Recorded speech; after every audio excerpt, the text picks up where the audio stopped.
Right. Are you guys ready to start? Shall we move forward? All right. So first, thank you for joining our payment planning for 2021 webinar. As the description of this session highlighted, we're going into 2021 without any idea what to expect for the full year. Will there be a vaccine? Looks like maybe. Will we have a vaccine for everyone by summer travel season? Who knows? I think we can be confident that all the budgeting that people have been doing the last couple of months is wrong. It's just a question of which direction and how far wrong it is. So one of the things that we're going to try to do today is just talk about some of the things that we may have to be cognizant of early in 2021 and definitely will have to be by the end of the year. So with that, first, I'd like to thank our Hedna's payment partner sponsor for the year. Adyen has been extraordinarily gracious this year. They've worked with us through this webinar series and have stuck with the association all the way through what has been an extraordinarily odd year. So thank you, Adyen. The panelists you see in front of you today. First of all, my name is Mike Carlo. I am with a company called XanderPay, which some of you have heard of, some of you haven't, all of you will someday maybe. I'm going to be the moderator. I'm also proud to serve on the Hedna board of directors. With us, we have three panelists, Jeff Gallo with IHG, Pascal Burg from Edgar, Dunn, and Brian Clubb from CenterSource. And a little bit later, I'm going to ask them to all tell us about themselves. But before then, I wanted to give you a little update on one of our working groups. Actually, we originally had a working group meeting scheduled for this time, but we decided to replace that working group with this webinar and thought we'd provide a little bit of an update about the Open Payment Alliance. So the OPA started as a Hedna working group focused on needs for efficiency in B2B payment processing. And as we developed those needs and appropriate solution, we created as a working group a concept called the Payment Manager. Well, Payment Manager solves a lot of the problems ranging from removing fax machines from all hotel distribution to providing economically efficient payment methods for B2B transactions based on right-sizing the risk associated with the payment type and the transaction. So after a little bit of time, we realized that in order for that payment manager to be useful, that having some element of technical standards would be extraordinarily helpful for all the participants in the process flow, from the payment manager's perspective, from the PMS, the CRS, and from the booking engine. So as part of that, Hedna and HTNG created a joint initiative to design an API specification for the payment manager. The really good news is the first half of that API was published earlier this year, I think back in June. The second half and the final complete version of the API is just about done. It will be released for an HTNG review period at some point, we hope before the holidays. I think that's our very strong working goal.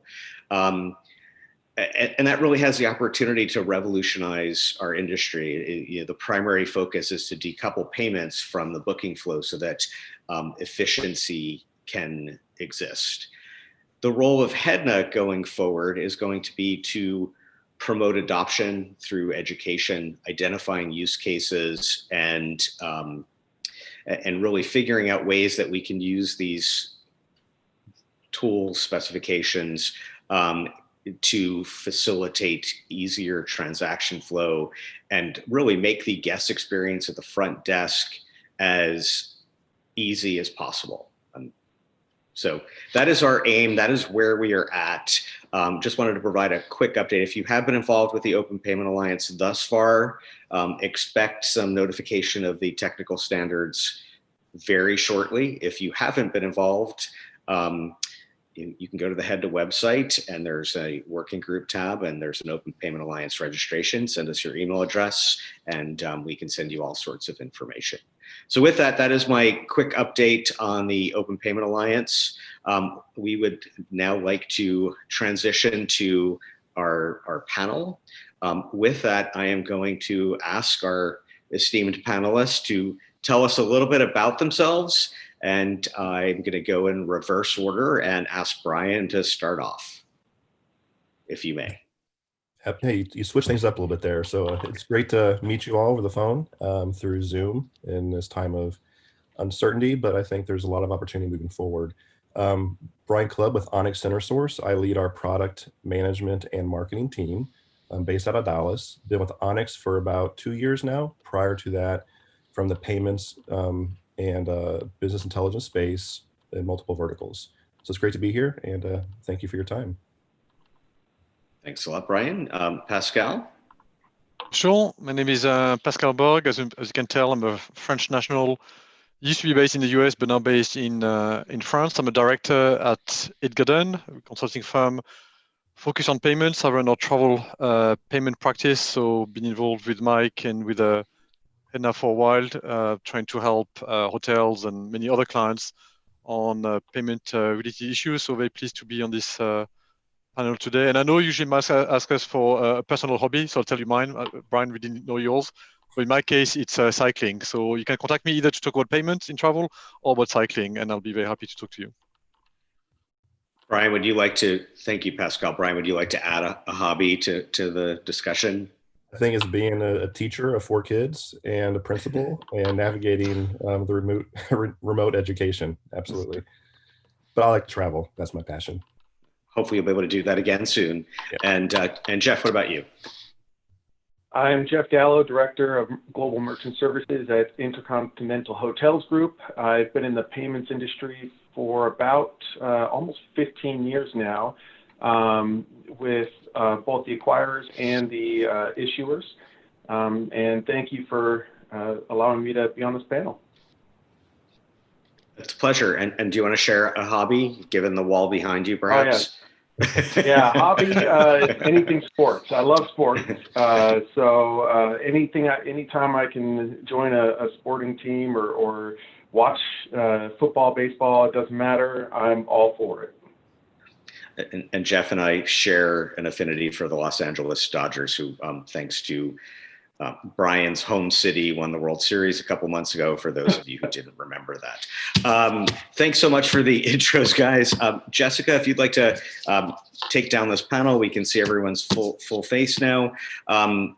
So first, for those of you in the audience, we have a Q&A function. This is not going to be a formal, we're going to ask all questions, people are going to answer them, we're going to move on to the next. Our goal is to have an interactive discussion, and in fitting for the year, we hope it's going to be a little bit more fun than usual. So I would expect a fair amount of irreverence with your questions, please. The first comment I got is, Pascal, we need to work on your lighting. Which, for those of you who are joining, this is a huge step up from Pascal's pre-conference lighting, so we will continue to work on that. Initially we had a flashlight underneath his chin, so it looked like a Bohemian Rhapsody video. Oh, there we go. Thank you. Yes, yeah, you can go back to the way it was. So here's my question to start off for each of you, and I will, for this question, require that each of you answer it, please. Can you offer one reason, just one, why 2020 didn't suck? Who'd like to go first? I'll go ahead. So this sounds like 2, but it's 1. Innovation and collaboration. You know, I think that if I reflect on the year, and I just love this quote, if you entertain me here, Albert Einstein, I think this is a perfect fit. In the middle of difficulty lies opportunity. I think, as we all know, we went through a lot of difficulties this year, but we also, I think, learned a lot about ourselves. We were forced to look at things differently.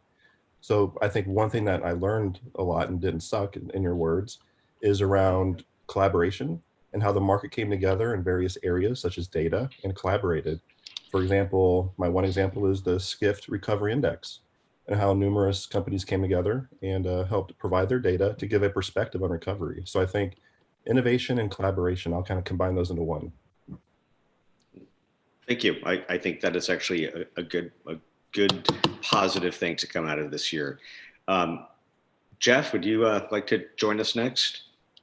Absolutely. So for us, I would say that sort of going off of what Brian's comments were is the innovative part. We really fast-tracked our projects to get touchless capabilities out to our hotels. That was one thing that we planned for a few years, and now that this pandemic hit us, it sort of fast-tracked our ability to get that out to all of our hotels. And what would usually take a year or two to roll out a project, it took us 6 months. And now with other sort of regulations out in Europe, we really have a focus of moving things faster than what we used to. That's the one positive that did come out of this. That's interesting because it's a lot easier to implement change when there aren't customers coming in the door and slowing it down. Exactly. Pascal, how about yourself? Well, maybe a different perspective. I mean, I agree with, of course, innovation is one thing that come out of this year. I wanted to talk about business as usual. Actually, I think one positive thing out of this year is that payments worked this year, and I don't mean it as a joke. I mean, it was a concern in April, March, April time, where a lot of banks took staff away from operation centers and looking after servers. The payment networks as well took people away. They had to, right? You had to work from home. And for a while, there was a question of, are we going to be able to make these things still work, right? Are you going to be able to use your card to make a payment?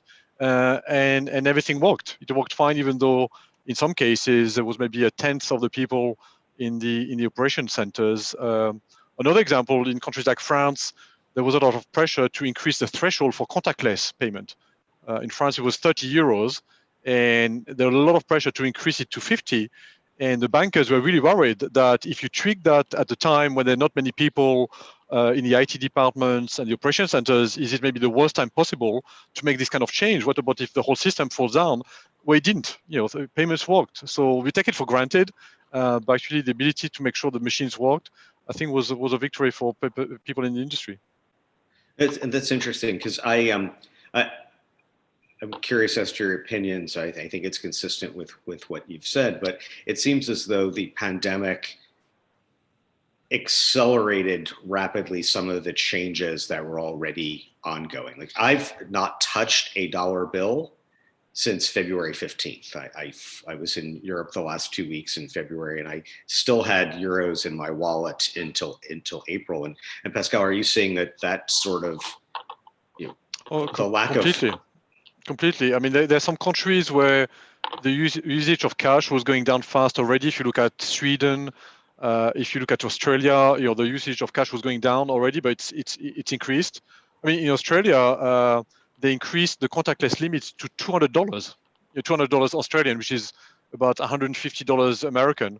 So you can now pay maybe a hotel room or fill up your car with petrol and pay contactless. So in these countries, it only increased it.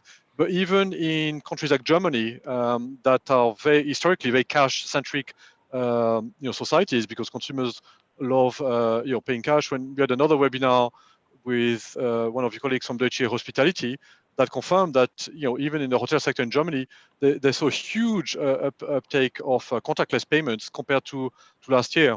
So it really is a major change. And Jeff, go ahead, Brian. I was just add, I think what this is also causing is a shift in consumer expectations, and which is going to drive the acceleration of contactless as an example. Because I know when I go someplace and they don't have contactless, I get a little agitated. Right? I don't want to touch that. So I think it's going to kind of push innovation along as well on those type of topics. Oh my God, having to put in my PIN code when I use my debit card for something is very stressful. I carry around a little sanitizing wipe whenever I'm going to be in that situation because I am an old man. And Jeff, I mean, are there changes with regard to payments at IHG that you're seeing accelerating, and that the sort of the interest level is changing for you at corporate? Yeah, once again, it goes back to contactless, accepting wallet payments, implementing 3DS not only in Europe but possibly in America here pretty soon for us. But mainly it's that touchless aspect. We need to get something out there, the mobile check-in, the mobile checkout, whatever we can do to make it a touchless experience for our guests, to sort of ease their mind, is our main focus right now. That's great. And well, we'll get to that later. But so let's talk about 2021, which is now only 21 days away, 23 days away. So a few weeks away. And I'm going to start with Pascal on this one. What have we forgotten was important because of the pandemic that's going to shock us to some level of normalcy in Q1 and Q2? Well, assuming you're talking about life in general, so I'll focus on payments, on what I know. I think some of what we forgot, I've seen some clients do that, is to be honest, forget the basics. I've seen some companies not maintain at least some kind of internal team with some kind of payment expertise. And that's, I think, bad news. I mean, yes, we understand we had to furlough people, or in some cases let people go. But I really believe you need to have a minimum amount of internal expertise. Yes, you can use consultants like us, but you need some kind of internal team, at least in terms of coordination and some kind of knowledge. You need to have a partnership relationship with your payment vendors. You need to have, to keep running your KPIs to make sure that you have the approval rate that you need, that you keep fraud under control. And I've seen some companies just drop that, right? Because either we'll talk about maybe airlines later on, they were so focused on refunds and on survival, which you understand.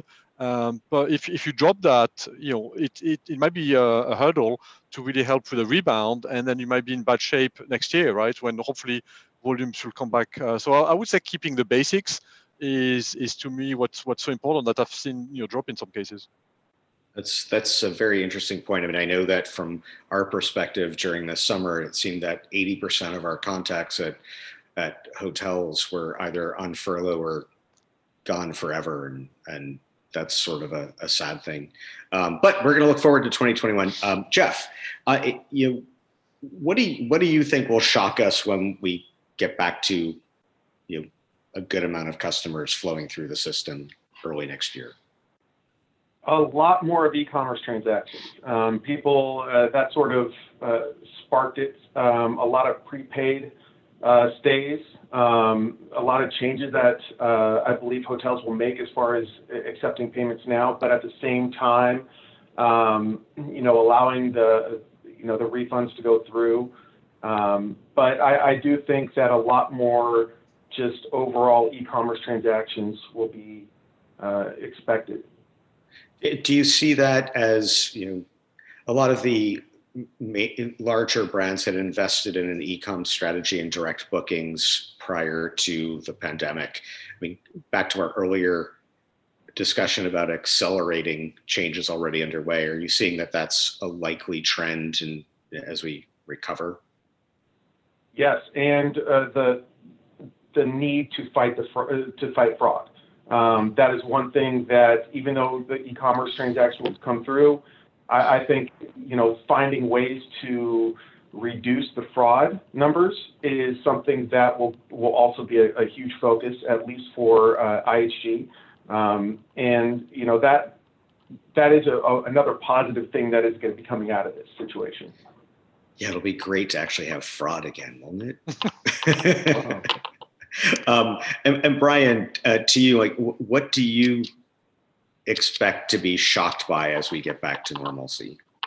Two things kind of are stuck in my head right now. One is around data, and I'll circle back to that one. But the second is around just how do you, as a company, identify or build upon your historical strength and not forget about your strength through the pandemic, but what helped you get to where you were at, and really kind of how does that bring you back to normalcy? But while you look at the lens of it's not to say you don't change, right? Because there's a lot changing in the industry, but don't forget where you came from and the learnings. But take the learnings of the pandemic and apply them to where you're going. From a data perspective, there's a lot of data out there, and folks, use data differently, right? But I think, if you think about data for the purposes of processing payments, that is a very different use case than data for the purposes of business analytics, for example.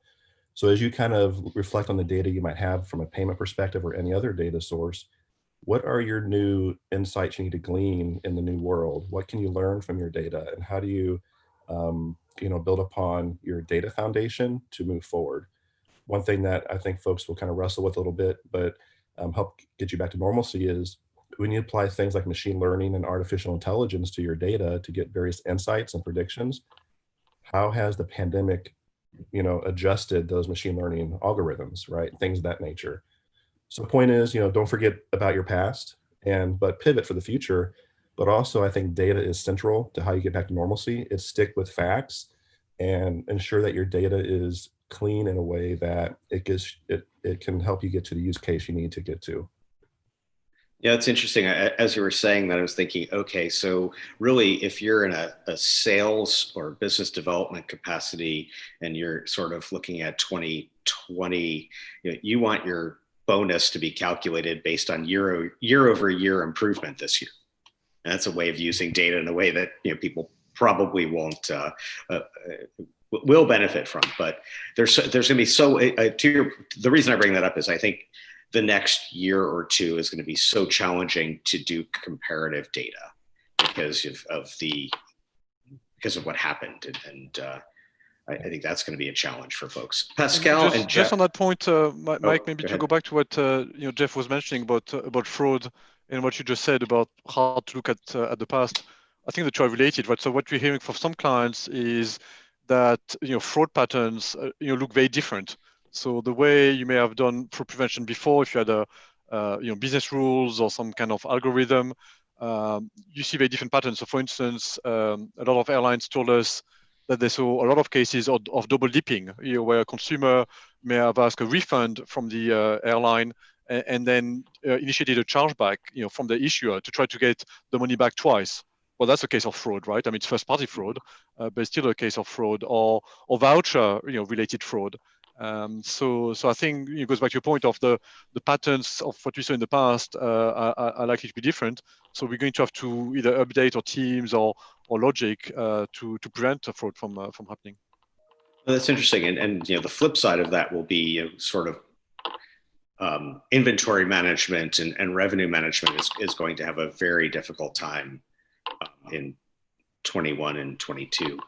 Pascal and Jeff, I'm really disappointed and excited beyond belief that neither of you brought up SCA or strong customer authentication as one of the things that would shock us back to as we move toward some level of normalcy in 2021. I mean, do you want to comment on, should we be panicked? Are we okay because we didn't do anything? Does that mean it's all just going to go away? Because that seems to be a solution that some people like to use for things. I was keeping it for later. I didn't want to talk about it straight away. We had a game about how long can we go without mentioning this 3-letter acronym. And maybe if I go first, I'm sure that Jeff and Brian have views on that as well. I mean, being actually physically based in Europe, of course, we are keeping on top of it, involved in working groups, working either with hotels or issuers. It's hard to give a generic sense of it. Overall, I'm still concerned, but unfortunately, I think the answer is how concerned you are depends really a lot on the country and potentially as well on the issuer. So, for instance, we, in the UK a bit more pragmatic. They delayed, and with UK Finance, they set up a working group. So hopefully, maybe the UK is maybe less to be worried about. And as many of you know, strong customer authentication is the need for e-commerce to have an extra bunch of tools to make sure that the cardholder is really who the cardholder is, and that was meant to be 1st of January. UK is a bit later, so as I said, maybe less concerned there.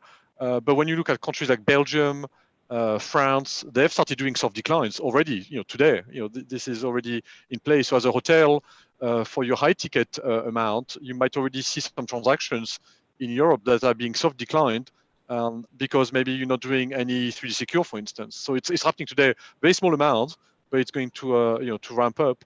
And then you have other countries, like Germany, where it's really case by case based on the issuer. And you have other countries like Portugal that said, oh, the deadline is 1st of January. I love the metaphor. We're going to put a speed sign to say that there's a new speed limit, but there's no police is going to check your speed for the next 4 months, meaning, it's not a real deadline. So it is a confusing picture, to be honest, and it's quite country specific. Jeff, from a hotel perspective? Oh, go ahead.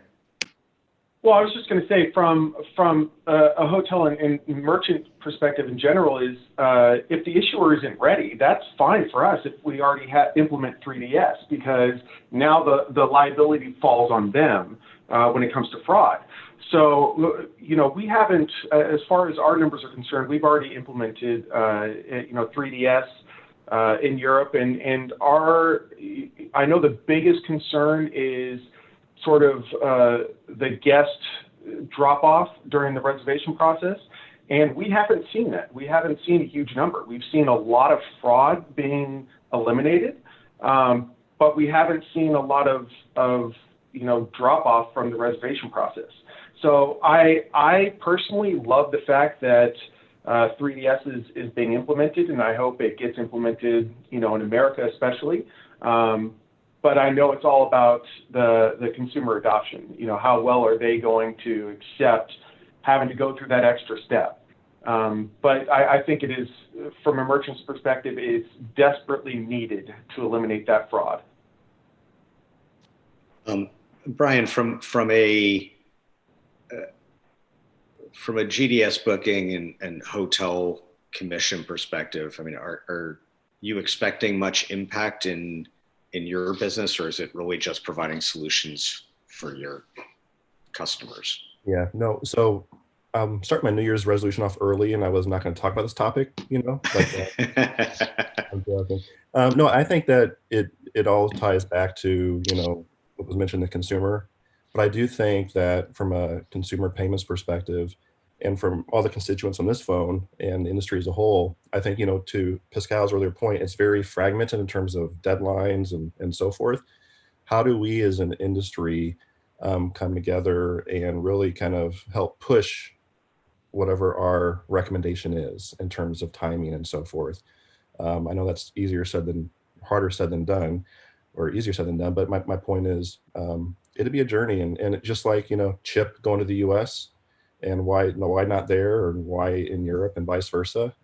There's a lot of fragmentation that we just need to work together on. And Mike, maybe if I can add to Jeff's point, because he's right. It's not all negative and all scary story. There are positives, of course. You can help reduce fraud and increase trust in the system. Another positive, funny enough, I've seen some hotels and other e-commerce merchants be able to get staff and budget because they use SCA as a reason to get things done, right? So it can also be a catalyst for change, a driver for change that you can use internally to make changes. And so some of the hotels or other players, for instance, done pay by link. So you can send an SMS or you send a link to the consumer, so the consumer does an online payment, and they really use SCA as a trigger for, look, we have to do this project now, to be ready. So that could be the good news as well, right? If it's a reason for change, and if it helps you guys get budgets and resources, that's not a bad thing. Yeah, it also helps with the justification for moving to centralized payments rather than continuing to process payments inefficiently at properties.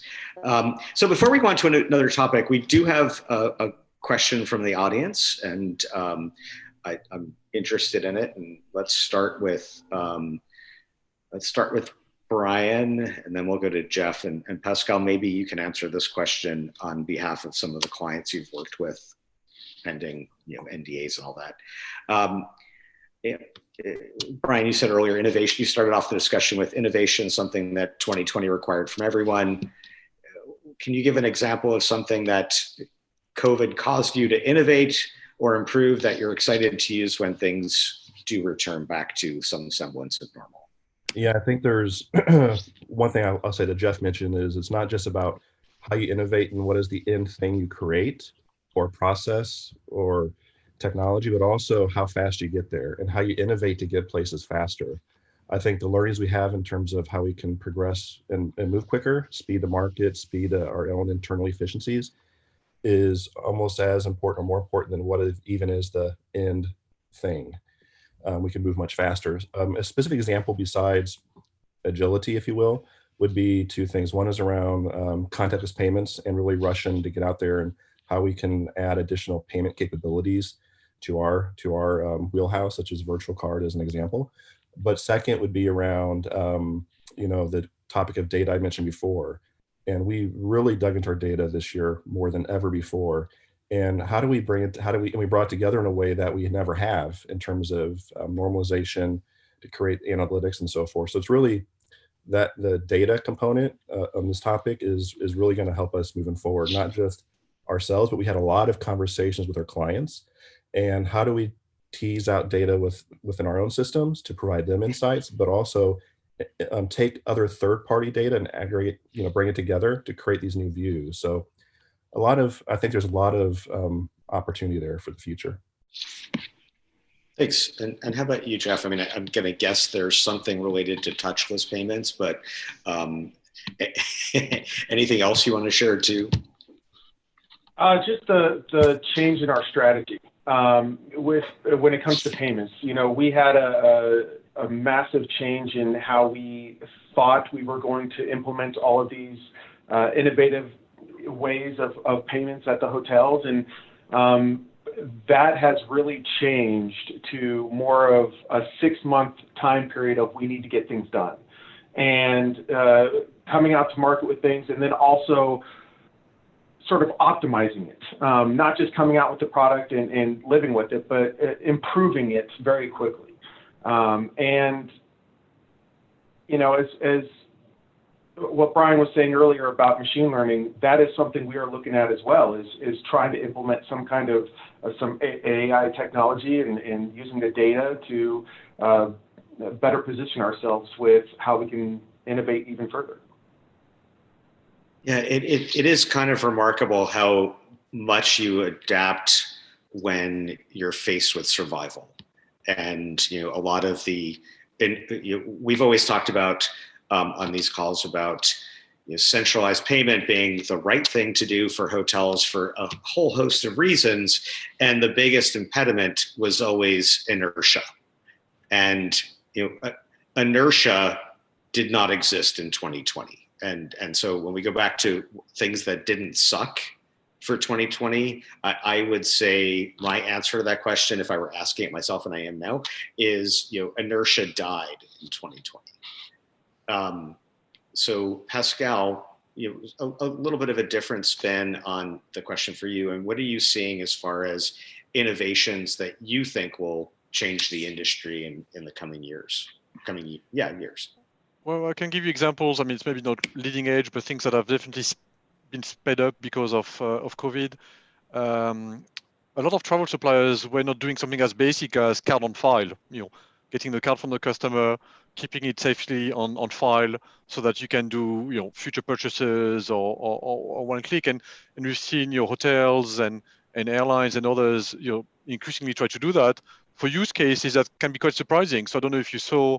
In Canada, Air Canada trialed a subscription offer. So you pay a fee each month and you have unlimited travel domestically within Canada. Now, it might not work. It's like $2,000 and you fly as much as you want and you pay the same amount each month.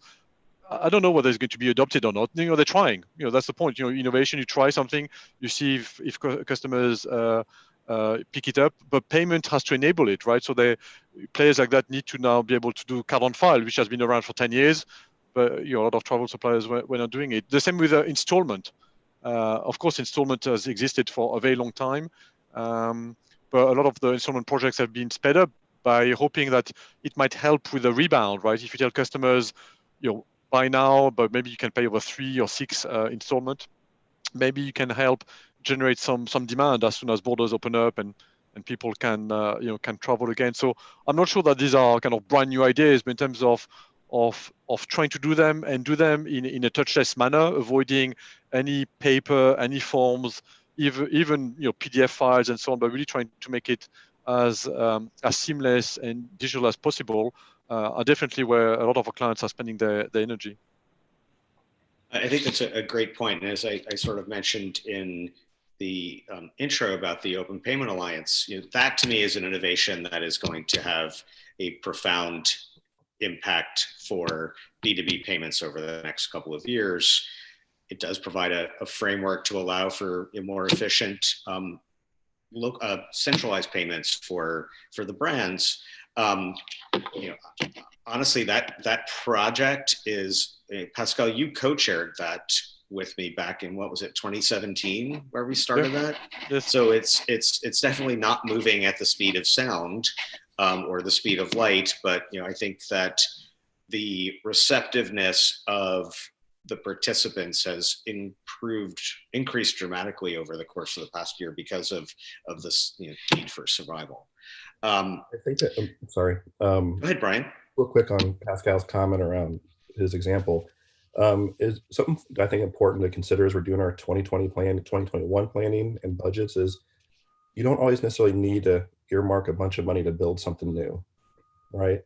It's how do we get adoption for technologies that are currently there or processes that are currently out there, and or leverage something that exists already. So my point is, a lot of, I think, one, we may not all have a bunch of millions of dollars to spend to build something new. You don't need to get so creative from a new technology perspective, but really leverage what's there today as well. Go there first before you try to sit in a room for months. What do you build next, right? Focus on what there is today, get adoption, and leverage it for your use case. Something I think is important to consider in 2021.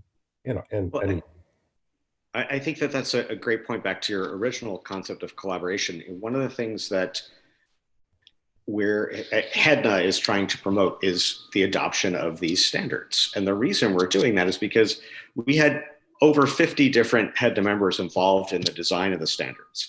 The standards were designed to be open for everyone to see so that they don't become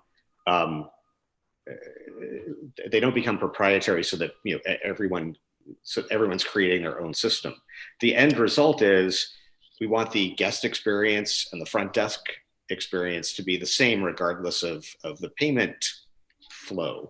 And so I think, to your point, I would encourage those listening to this call to look at what's already out there. Don't feel like you need to design everything on your own. And candidly, not to anyone on this group, but don't have the hubris to think that just because you're going to do it on your own, it's going to be better than what the industry decided. I mean, there's a balance between those two things. And there are some areas in our industry where it is just too complicated and entrenched problem for somebody to design on their own. Says the CEO of a startup designed to disrupt. So we've talked a lot about payments and how things are going to recover in 2021. Things are not going to recover evenly, and we may be completely rosy in an expectation that there will be travel in Q2. I think we had a little false sense of optimism in July and August when people went on their summer holidays and everyone thought we had beaten the virus. I think sitting here in Los Angeles, I would say we didn't have an optimistic summer because our summer sucked here with the virus, and it's actually even worse than anyone imagined now. So with that caveat, some things are going to improve more dramatically, more quickly than others. Brian, this is sort of a question for you. I mean, the general consensus, and whether the consensus is accurate or not, it will be determined at some point in the future, is that business travel and meeting and events are going to be the areas that lag leisure travel starting next spring, summer. I mean, what's your expectation for that? And I mean, for that, does a vaccine matter as much as it does for leisure travel? I do think vaccine absolutely matters, and so we'll see what happens with that. But I would also say that, to your point, of course, business travel will be, I think, behind, and even more so group meeting events potentially. But leisure travel is, I think, where the first opportunity lies in the short term, which is why you see companies diversifying. So I think as we kind of go into the future, I think, folks who might be in one niche, business versus leisure or fill in the blank, they're going to look at how they diversify to not be kind of back on their heels so hard in a situation like we had this year, right? So, companies like Onyx are diversifying things of that nature to address more aspects of the hospitality market. So yeah, I think all the papers you read and the skift indexes and all the good stuff out there definitely, has that phased approach with last first to be leisure, then business, and then meeting events. But we'll see, because the governments also have a big role in their interpretation of when travel can happen as a result of vaccines. So it's there's a lot of opportunity for recovery, but you got to pivot as we have been as needed. Yeah, and Jeff, I mean, as you look at IHG and advanced bookings, I think one of the challenges for business travel is that so many businesses lost a lot of money this year, and and part of that may be the industry that we're in. We're in one of the industries where COVID has impacted us more than just about any other industry other than restaurants on the planet negatively financially. I mean, will we get back to 2019 business travel levels while any of us are still working? I think we will. Definitely not in 2021 or 2022, but I think, and I'm hoping that business travel goes back up, just for a personal reason, because I don't like these virtual conferences. That's one thing that I wish that would change immediately. But I don't see business travel. Leisure travel, I think, will definitely come back as soon as the government regulations go away. But business travel, I just don't see them happening anytime soon, unfortunately, within the next 1 or 2 years. And now that everyone is getting used to this work from home, and I won't be surprised if the businesses will allow that to happen once a vaccine is out. Everything's about saving money. And with the conferences being virtual, that's going to be saving money compared to having to book hotels and conference rooms and things like that. But I'm hopeful that this will all go back to normal 2019 numbers back probably in 2023, I should say. Hopefully, cross my fingers. Let's hope so. Yes, and hopefully there'll be more leisure traffic as people start to realize how much they missed over a year.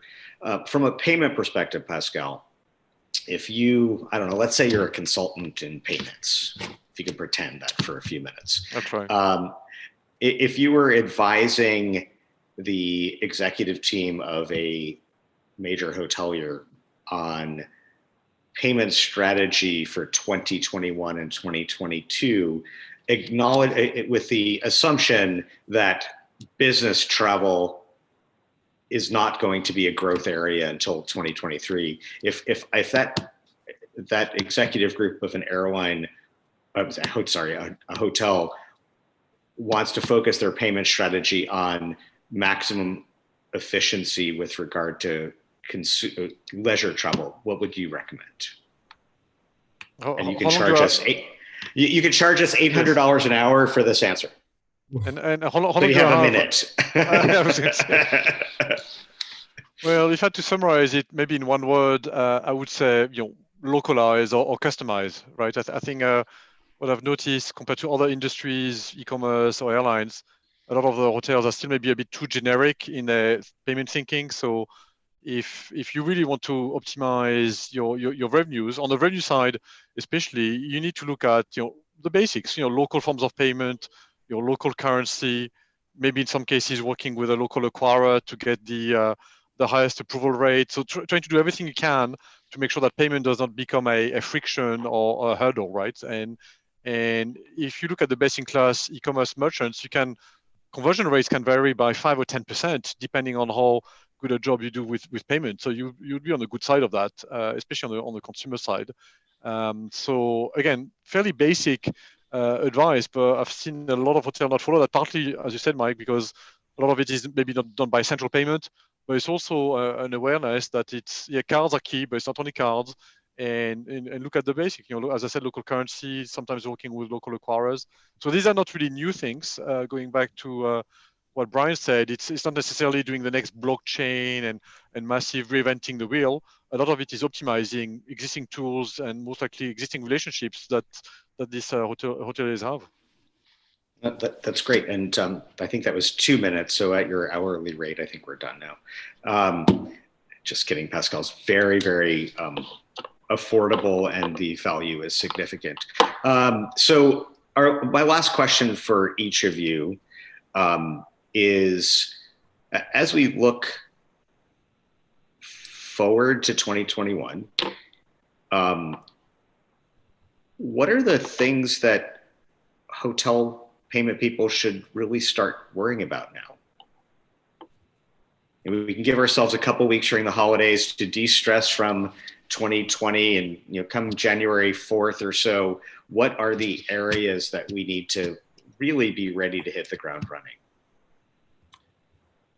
I think from at the highest level, it is really reflect on the consumer, the guest, right? How do you one, drive guests to your establishment and or your business, but also how do you adapt to meet their new expectations?